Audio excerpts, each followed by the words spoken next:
Very good morning to all. Today my topic is impact of smoking on glycemic status and diabetes prevalence in rural areas.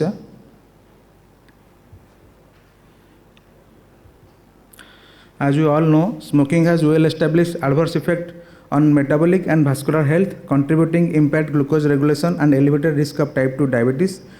Nicotine and other tobacco constitute exacerbate insulin resistance, pancreatic beta cell function alternation, promote systemic inflammation, thereby increasing hyperglycemia risk. Despite of this evidence, very limited data exists from the rural Indian population, where lifestyle and environmental factors may influence the disease pattern.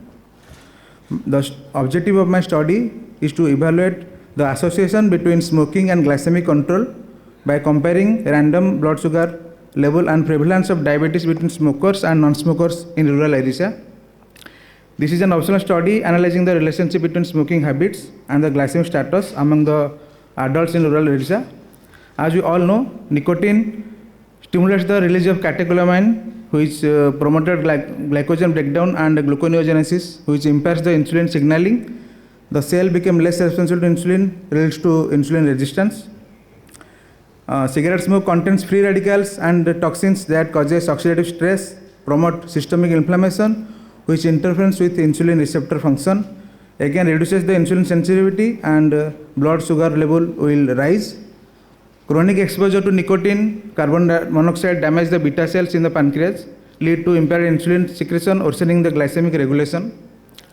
Smoking increases the free fatty acid release from the adipose tissue. High level of free fatty acid impair the glucose obtained by muscles due to lipotoxicity, further insulin resistance. Nicotine raises cortisol level hormone that increases the blood sugar. Chronic activation of sympathetic nervous system leads to persistent hyperglycemia. Smoking causes the endothelial dysfunction, reducing glucose delivery to tissue and worsen the glucose disposal. Overall effect, smokers have higher HbA1c level even if the calorie intake is similar. Smoking is an independent risk factor for type 2 diabetes and poor glycemic control in both diabetic and non-diabetic individuals. This is the summary of the path. So my study design is observational, community-based study as a part of RSSD diabetes and hypertension campaign conducted in a rural setting recently. From 25th May to 20th June, I covered around 30 villages in Dhenkanal, Angul, Cuttack district of Odisha. Participant profile 76 adults aged between 20 to 40, equally divided into 38 smokers and 38 non-smokers. Again equally 6 female and 32 male in each case with smoking history criteria. Exclusion criteria included age under 20 and family history diabetes to minimize the potential of confounding from type 1 diabetes risk. Smokers were defined with a smoking history of at least 5 years. The data analysis used statistical analysis using standard deviation, t-test, chi-square test and odds ratio with significant p-value. So this is the distribution according to gender, both female and male, 6 and 32 in each case with smoker and non-smoker. The RBS level were measured using a calibrated glucometer predominantly 2 hours postprandial. Diabetes was defined on the RBS cutoff value and current use of anti-diabetic medication. The anthropometric measurements like height, weight, blood pressure were recorded following the standard protocols. The descriptive statistics were reported as mean standard deviation for continuous variable and as frequency with percentage of categorical variables. Between group comparison were performed using unpaired t-test for continuous data and chi-square test for categorical data. The odds ratio was calculated to assess the likelihood of the diabetes among the smokers compared to non-smokers. The p-value less than 0.05 was considered statistically significant. So this is the baseline characteristic. Study includes 76 participants, identical gender distribution. So the smokers have a higher mean height and higher mean weight also. This is summarized in this table. The mean, the standard deviation, everything. So the mean RBS level was significantly higher in smokers, that is 212 plus minus 98 milligram per deciliter compared to non-smokers, which is 154.92, and the p-value is equal to 0.00 0.047, and this is the comparison. The t value 2.94, the p value 0.0047, which is quite significant. This is the cross tabulation of diabetes in smokers and non-smokers. This is the above data shows odds ratio 5.5 indicates that the odds having diabetes is 5.5 higher in smokers compared to non-smokers. The chi-square test gives p-value less than 0.05 indicates that there is a significant association between smoking history and diabetes. As the research is in small population, so when the research will continue to large population, the p-value will gradually decrease. So the statistical analysis, the descriptive statistical overview, the comparative test, t-test and chi-square, the odds ratio calculation and significant threshold. Among smokers, 63% were diabetic compared to 23.68% among non-smokers are diabetic. This is the statistical significance on smoking and diabetes risk. The study found a significant association between smoking in both elevated glycemic level and higher diabetes prevalence. The RBS among smokers was nearly 58 milligram per deciliter higher than non-smokers, and odds of diabetes were more than 5-fold higher in smokers. These results are consistent with prior epidemiological studies demonstrating smoking-induced insulin resistance, impaired glucose uptake, and increased risk of type 2 diabetes. Notably, finding public health implications of a rural community where awareness, screening, and citizen program remains very limited. So this is the public health implications, challenges in rural healthcare access and awareness, need for integrated smoking cessation and diabetic programs, potential to reduce the dual disease burden. The interpretation of the finding, smoking is impact on glycemic status, increased diabetes risk in smokers, comparison with prior epidemiological studies. A summary of the key findings: smoking significantly worsened the glycemic control, higher diabetes prevalence linked to smoking. So the conclusion is significant association of smoking and increased glycemic level as well-marked higher prevalence diabetes among smokers in rural area. So we all know smokers who have diabetes are higher risk of heart attack, stroke, and serious health problems. So quit smoking now for yourself, for those you love, for those who love you. Thank you. Okay, this is a good study. Did you look into other confounding factors? Because most of the times smokers also drink alcohol.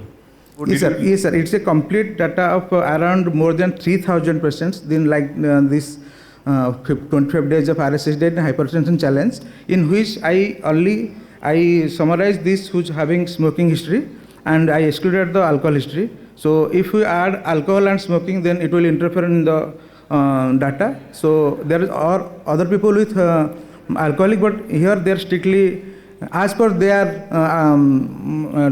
So those who were in this study, they were not alcoholic. No, they are not alcoholic. Okay.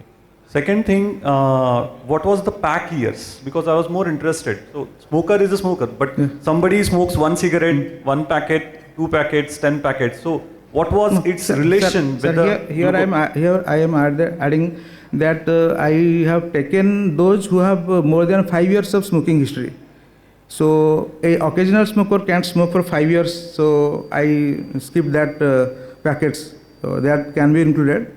Because that is again for interest, no? So what? Yes. How much cigarettes they are yes, sir. smoking? So that definitely. is, and just doing a random blood sugar level will not establish a correlation between smoking and, because simple RBS can have so many things. It can impact the RBS levels.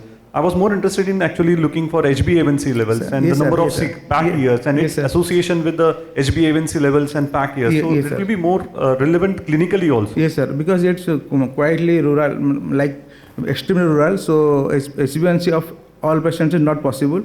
So I have taken who are only in anti-diabetic drugs, and RBS after 2 hours. I taken the RBS after 2 hours. What is the public health relevance of this study? The public health means usually smoking and drinking we calculate, we talk about the urban people, but in rural there is much higher. They don't know, they use BD and they don't know about these hazards. So if government will if any organization will try to invade the rural population and guide them with proper health education, so then we can overcome this population burden. We are already running late. I'll just ask two questions. One question I have. What is the effect of the smoking on the HbA1c of a smoker and the passive smoker concomitant? Yes, sir, I already told. I did not mention HbA1c here.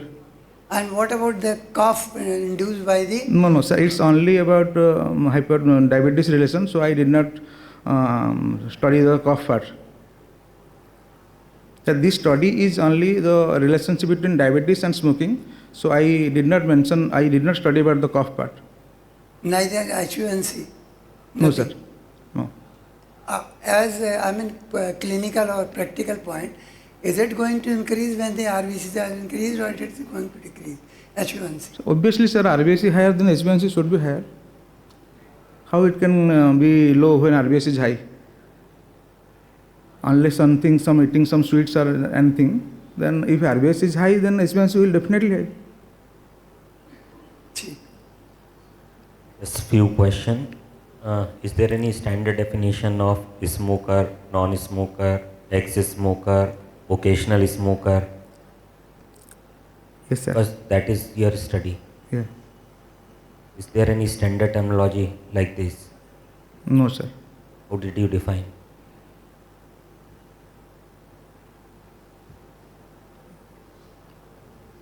Because that is your study. Yeah. How did you define that this person is occasional smoker, this is ex-smoker, this is a Sir, smoker, this is non-smoker? Sir, I have taken history who has not smoked, so I quoted them non-smoker part, and who are history of smoking in last 5 years. I added in the smoking list, but I did not calculate about the packets and I did not mention that.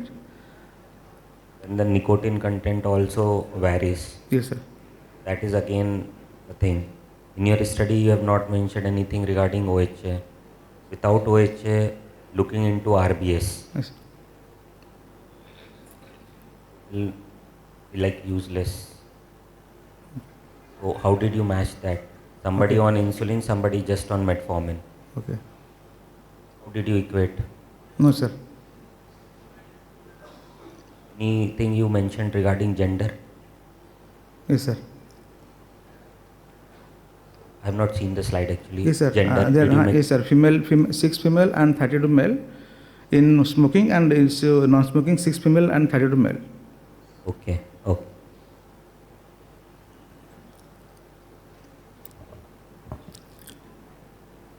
As you have explained already about the limitation in doing HbA1c, but as Dr. Aniket has said, RBS has a lot of confounding factors. Yes. It can vary.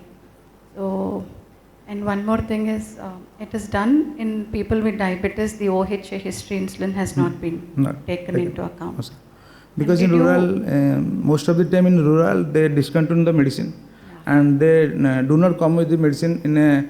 They hide things that they have diabetic. In RBS, we got to know that they are diabetic. Some patients we got to know that in RBS they have diabetic, and some are medication they did not come with the precision, and most of them generally hide to the society like stigma that people will differentiate that he is diabetic and he is not diabetic.